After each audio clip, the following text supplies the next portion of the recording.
Good afternoon, everybody. My name is Kaitlin Atlas, and I am an attorney here at Franczek.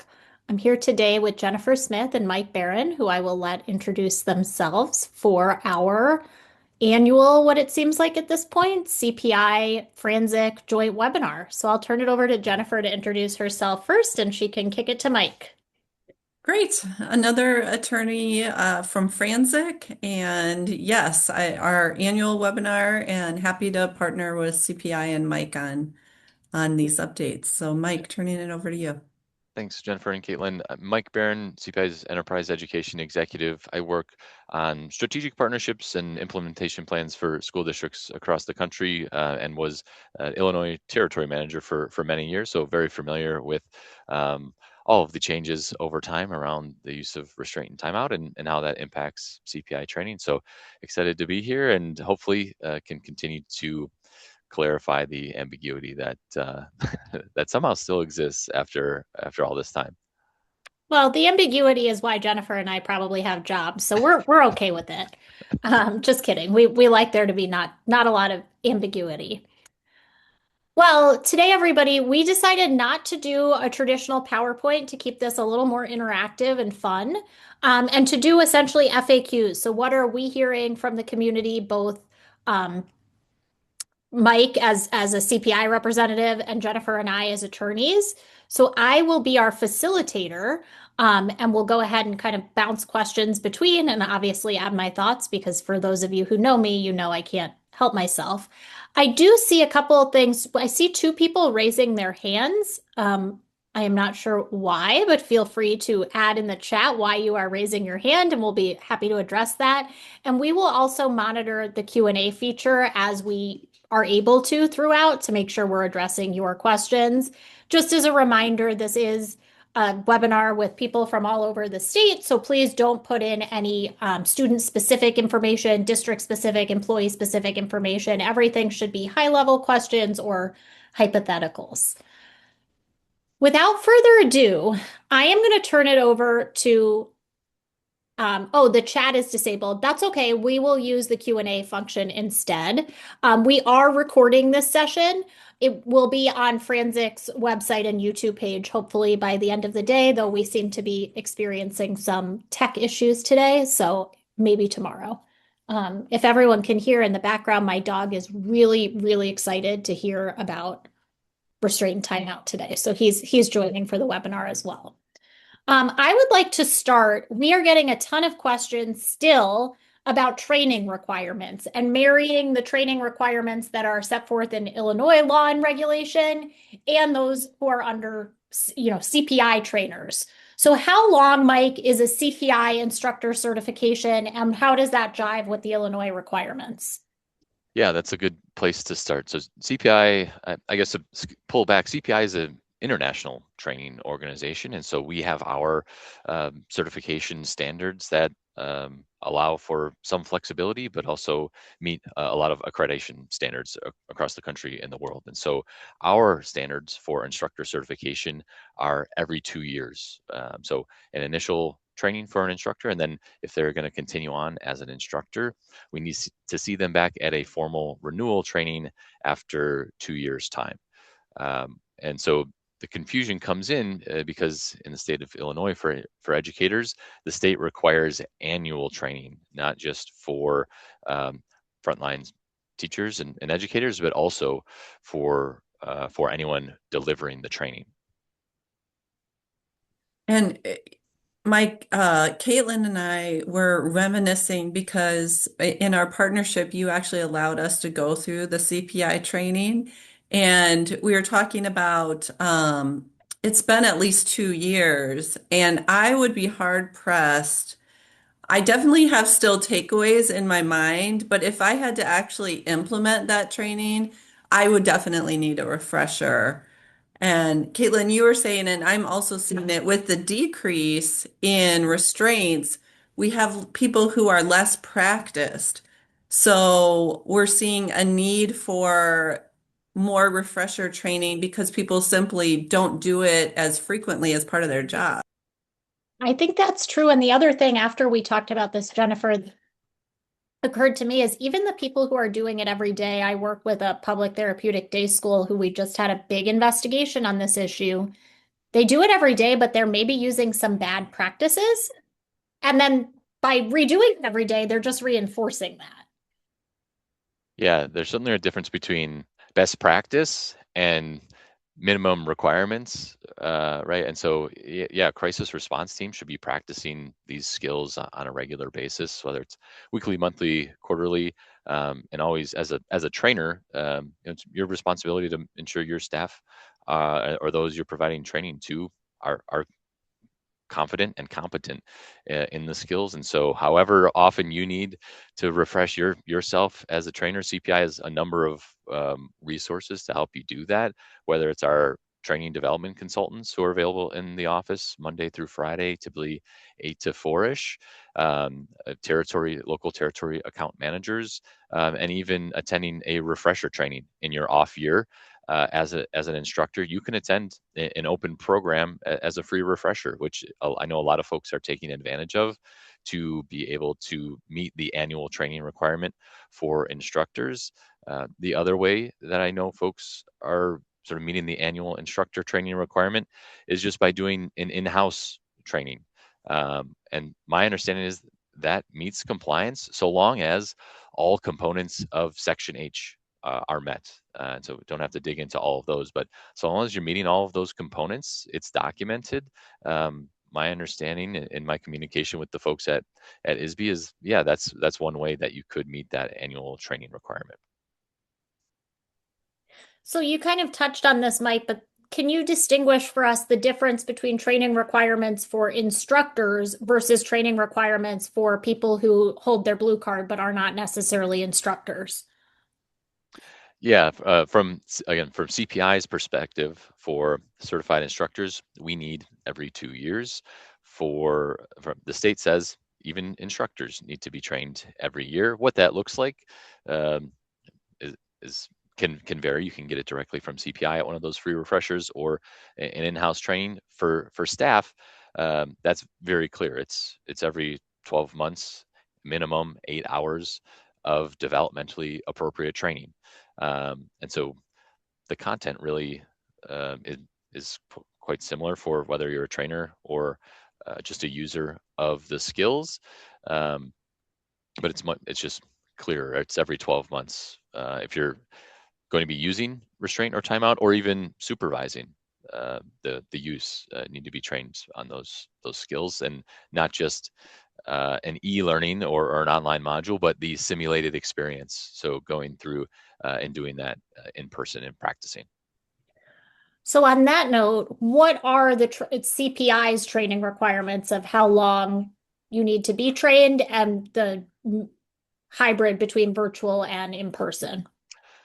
Yeah, and so our blue card certification for sort of those users, we ultimately leave open. There's literally a blank spot that you can fill in for the expiration, but we know that in Illinois it has to be 12 months from completion of training. As far as training times, it really we try and offer some best practices around hours for training, but also understand that we have to be a little bit flexible. That's sort of the world we live in. We don't all have the same resources, but we all can still strive for best practices. And so when using CPI's model, depending on the level of training, whether it's nonviolent crisis intervention, intermediate physical skills, or advanced, the blended model is some online content plus in-person training. Those online modules take about 2 hours, and then classroom time is about 6 hours for at the end using the nonviolent crisis intervention course. A little bit longer if you're using the advanced, going up to the advanced course. 10, 12 hours is what we typically see. If you're using a full classroom model, I typically see an NCI course go 8 to 10 hours. So it's usually kind of pushing into 2 days of training. And at the advanced level, 2, maybe even 3 days of training, depending on which skills you're using or maybe even adapting. And that's sort of high level. Always happy to advise an individual district on more specifics according to kind of how they do things. Okay, so lots of questions. Jennifer, I'm going to turn this one to you. We hear about CPI training requirements. In Illinois, how long can you go in between trainings? Or in a better way of wording it, how often does somebody need to be trained? So, and I think just reiterate what Mike said, we do need annual training in Illinois. And so, Mike, I think you gave options with CPI. You're able to do a refresher for free in that middle year to meet the annual. And then also that applies to all those involved in the restraint process. So I hope I was trying to track the questions. I feel like we kind of might covered them pretty well. It seemed like there was a lot of confusion about this component of, so Mike, do you want to hit the highlights? So for CPI, 2 years, Illinois every year. That's the big It's takeaway. It's annual training for everyone, no matter for what. everyone. And Yeah. I know there were some questions about what is a year, right? Is it the first day of school to the last day of school? Is it January to January? As my understanding, and both of you can correct me if I'm wrong, it is a 12-month period. So if I am certified today on February 19th, I'm certified through February 18th of 2027. That's my understanding as well. And you're not really fully certified until you've completed the entirety of the training. Correct, which means you cannot restrain students until you have completed the entirety of the training. I know that sounds obvious, but I think it bears mentioning. Okay. Well, Go ahead, I Jen. mean, I think that is the key because we get a lot of like technical questions about, and I saw some about like the dates of when you need to retrain. And the point is, you have to do it to be able to do the restraint. The solution is if you have someone who lapses by a little bit, that lapse period, they should not now be on your team that's doing restraints. So move someone else into that role. Hopefully, you can have coverage. Um, One question that I see in here is if a trainer is doing the training, conducting the training, does that count as their annual training? I would make an argument it does, honestly. I think that if they cover the required components, they would also be training themselves effectively. I don't think there's a prohibition on that. Caitlin, do you have an opinion about that? I don't think so either. I think to me, the intent of the law is that every year we're revisiting these skills. And so if you're delivering the training, you're revisiting those skills just as much as if you are listening to the training. Yeah. Yeah, my understanding is that so long as it meets all parts of Section H of the administrative code, so there's a few different sections of it, but so long as it hits all those pieces, it's documented. It could hypothetically meet the requirements.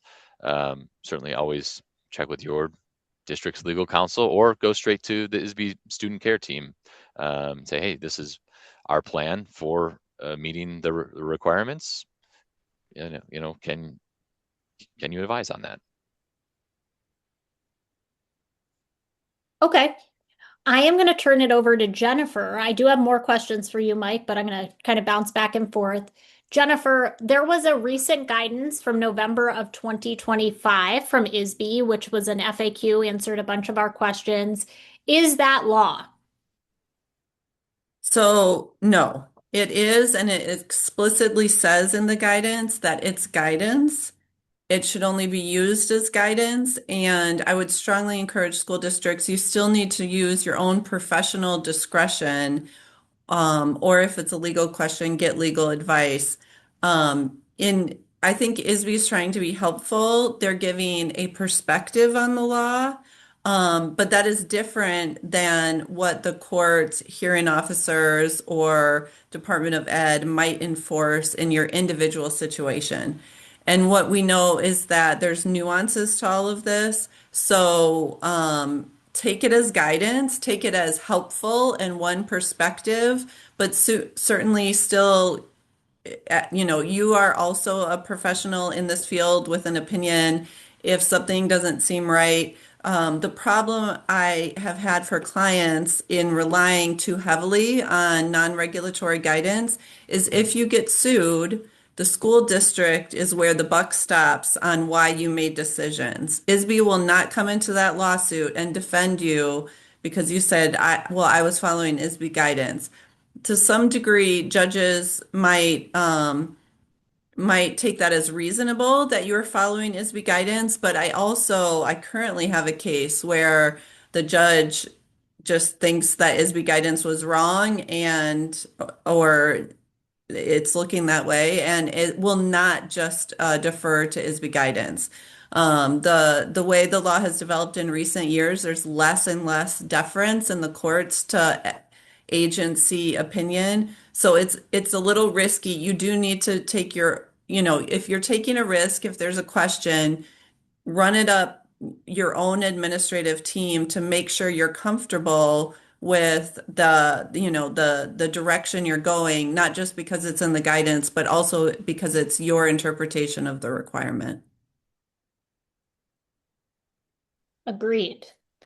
So this is a question for both of you. I'll let you fight over who answers it first. One of the things I have heard from a lot of districts is, oh, this is just like so much to keep track of. We should just not touch students at all. What are your reactions? Well, I can start on this one, Mike, because this has come up. I would say this is increasingly a problem we're seeing, is that there are dangerous situations, and because of all the emphasis on decreasing restraint and timeout, there are situations where it is absolutely necessary. A restraint might be absolutely necessary to keep children safe. And I think staff are scared, frankly, to ever do restraint. And so they're letting dangerous situations play out of fear of all these requirements of, hey, maybe I haven't done one for a year. I can't remember my training in the moment. I don't feel equipped to address that situation. I was just at a meeting recently where the parent, and we're seeing this with young kids, especially young kids, I would say, where maybe it's in a building that is not a therapeutic school. They're not regularly seeing, but a young kid's doing a very unsafe behavior. And parents are now questioning on the other end where we got all the complaints about why are you restraining? Now I'm getting complaints about why didn't you stop this situation? Why did you just let this happen? And so I think there needs to be a balance, and maybe we've potentially swung a little far. We do need to give our teams tools to intervene when there is, a safety threat in the schools. Mike, do you have a perspective from where you sit on this? Yeah, it would be great if we lived in a world where we didn't need restraint as a tool for safety, but it's just not the world we live in. And so like you said, we need to have strategies until we can only control our own behavior and our own actions. And I know our teachers are there to help and support these students who oftentimes have really, really big challenges. And so to support them sometimes, yeah, that does mean keeping them safe. And so I think it's really about using defensible decision making, right? Balancing the cost of doing nothing versus the cost of doing something that you're trained in and you have the skills to do safely. We always want to maximize safety and minimize harm, take a least restrictive approach. But I remember when the emergency actions around the use of restraint went into place, and they said no restraint allowed, and school administrators they're scared. Like we can't keep some of these kids in our schools if we don't have the use of restraint as a tool, and that's how we view it as like what there are certainly other things we should be doing before restraint, like de-escalation or managing the space, and helping our staff be better problem solvers. Do we even need to go hands-on, or is this, are they really a harm to themselves or others? So I think Yeah. elevating our problem solving and our thinking around it is a critical piece. But ultimately, um, for now, the world we live in, yeah, we need to help keep students safe, and we need to keep teachers safe. If we're not Yeah. training them at all, gosh, I mean, it's no wonder you know, teachers are leaving the field. It's a stressful job, and a lot of times people don't realize it's a dangerous job too. Yeah. Well, and that you brought up something about removing the student, and that I think that is critical to understand as the alternative at times, is that the alternative is not to let students engage in dangerous behavior, right? If there's in certain situations, to have a student in a school, they might need the support of restraint or a secluded space. The option, which sometimes I hear from parents, it's sometimes I've seen the option play out of we didn't restrain them, so we let the kid, punch, kick, hurt another kid, because, and did not intervene. That absolutely has to stop one way or another.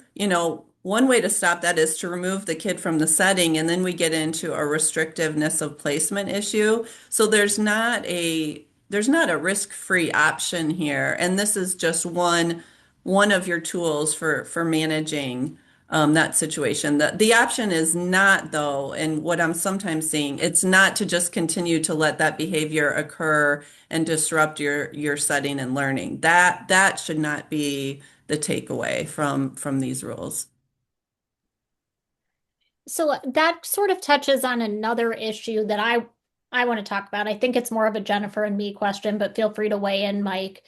There is this line that we have between a restraint and a momentary period of physical contact or an escort to the office.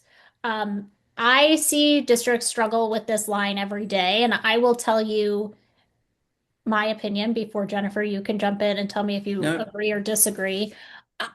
I think that momentary period of physical restriction language is very momentary. So I have seen it interpreted from, a couple seconds to somewhere under a minute. It should be where I see this happening is like you are on a very busy street, you jump out to just like very briefly block a kid and it ends. Or there's two students in a fight, you very quickly go in, separate them, and then you're out. Those are momentary to me. Once we're then holding the student back from the street for a minute, well, it's not momentary anymore. Or once we're restraining students so they don't continue going at each other, that's no longer a moment. So I think while, beauty is in the eye of the beholder, a moment is in the eye of the interpreter, I think I err on the side of caution on what is really momentary. What about you, Jen? no, I agree. And so sometimes the question is, well, I've heard it from two angles. One is with the reduction plans, we don't want to call something, there's not a fear of calling it a restraint, except for, you know, I think there's a certain amount of pride in not having restraints, and now we have another number, and I think it's a little unfortunate that the incentives are so heavily in that direction rather than just let it be what it needs to be and not like have a value on it. But I have seen a tendency to not report it, even where it pretty clearly might be an actual restraint because of that incentive. But I agree, it needs to be very brief. It also needs to be not a planned hold. I think if it's a planned hold, if you look back to your training and you're using your training for something that's a hold, then we need to document that, communicate it to the parent. Yeah, I can add on because we often get questions about breaking up fights. That's a great example, potentially of momentary physical intervention, right? But also, if staff aren't trained on how to do that properly, they often do get hurt by intervening. And so, if folks aren't aware, CPI has a new level of training called nonviolent crisis intervention with intermediate physical skills, really focused on dynamic practice and problem solving. We can't be prepared for every situation, but if we can be better problem solvers and thinkers on application of these strategies, we can be safer in these environments. And so one of the exercises that we walk through is really how do we apply these physical interventions when there are multiple students involved, right? It's a fight, right? And is it a restraint or is it a momentary physical intervention? So if you're interested in doing some more of that work, NCI with intermediate physical skills is a program I encourage you to check out.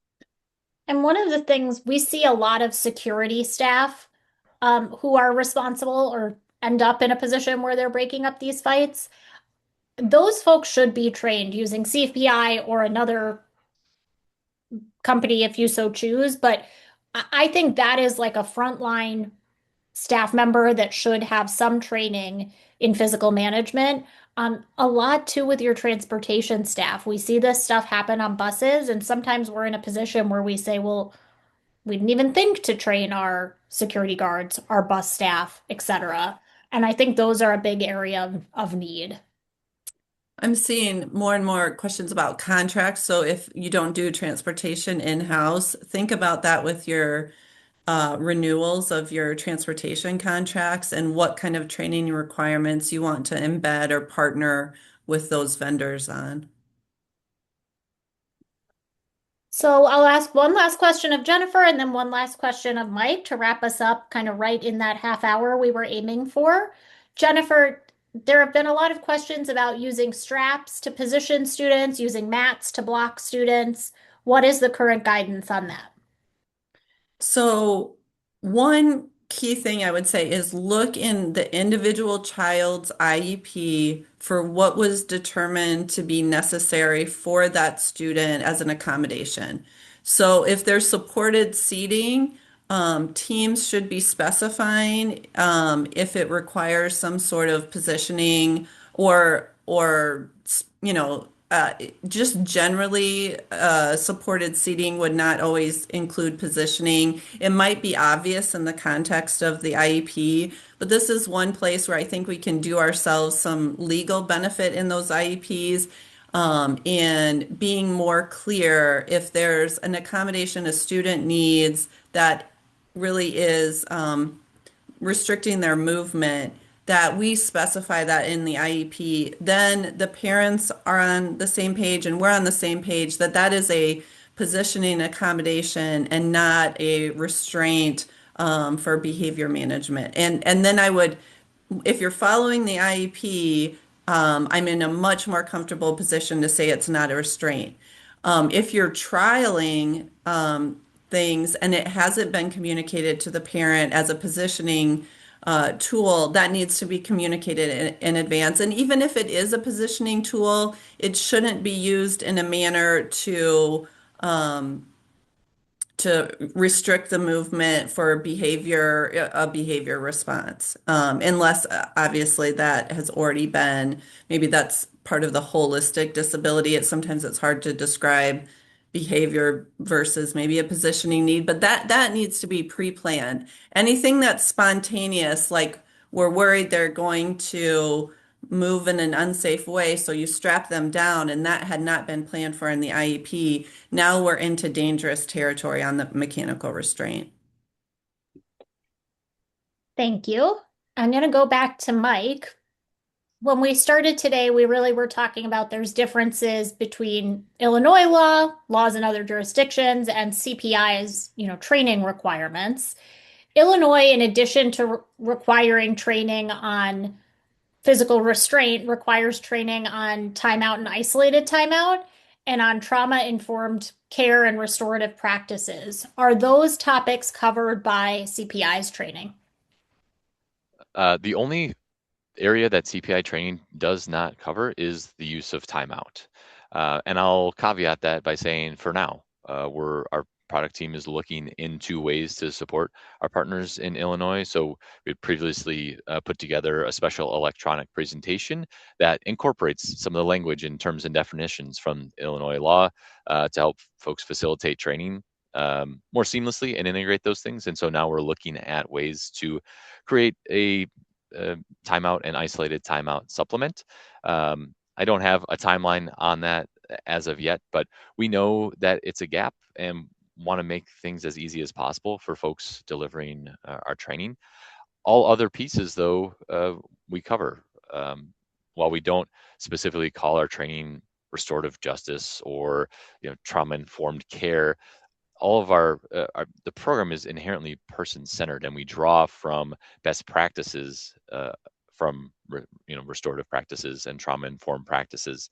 I think I saw a question someone was looking for an alignment document speaking very specifically on, like, hey, which sections of CPI's program meets or doesn't meet the state requirements.